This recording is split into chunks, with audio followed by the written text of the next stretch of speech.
கோவை நீலகிரி செய்திகளுக்காக செய்திகள் வாசிப்பது சரவணன். பந்தலூர் சுற்றுவட்டார பகுதிகளில் நாள்தோறும் குடியிருப்புகளை சேதம் செய்து வரும் புல்லட் ராஜா காட்டு யானையை வனப்பகுதியில் விரட்டும் பணியில் வனத்துறை தீவிரம். பந்தலூர் மற்றும் சுற்றுவட்டார பகுதிகளில் நாள்தோறும் இரவு நேரங்களில் குடியிருப்புகளை சேதம் செய்து வரும் புல்லட் ராஜா என்ற ஆண் காட்டு யானை அடர்ந்த வனப்பகுதியில் விரட்டும் பணியில் வனத்துறையினர். மலைகளின் அரசி என்றழைக்கப்படும் நீலகிரி மாவட்டம் சுமார் 55% வனப்பகுதியை கொண்ட மாவட்டமாகும். இந்த வனப்பகுதியில் யானை, புலி, சிறுத்தை, கரடி, மான், காட்டு மாடு உள்ளிட்ட பல்வேறு வனவிலங்குகளின் புகழிடமாக புகழ்ந்து வருகிறது. இந்நிலையில் சமீப காலமாக கூடலூர், பந்தலூர், சேரம்பாடி உள்ளிட்ட பகுதிகளில் உணவு மற்றும் தண்ணீர் தேடி காட்டு யானைகள் வனப்பகுதியில் இருந்து வெளியேறி குடியிருப்பு பகுதிகளுக்குள் உலா வருவதும் விளைநிலங்களை சேதப்படுத்துவதும் வாடிக்கையாகவே உள்ளன.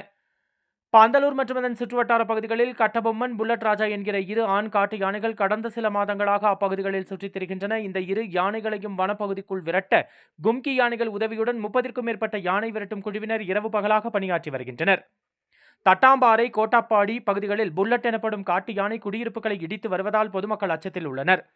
இதுபற்றி மக்கள் கூறுகையில், கடந்த ஒரு வாரமாக இப்பகுதியில் யானைகளின் நடமாட்டம் அதிகரித்துள்ளது. இங்குள்ள கிராமங்களில் உலாவரும் புல்லட் யானை 3 நாட்களில் 3 வீடுகளை இடித்துள்ளது.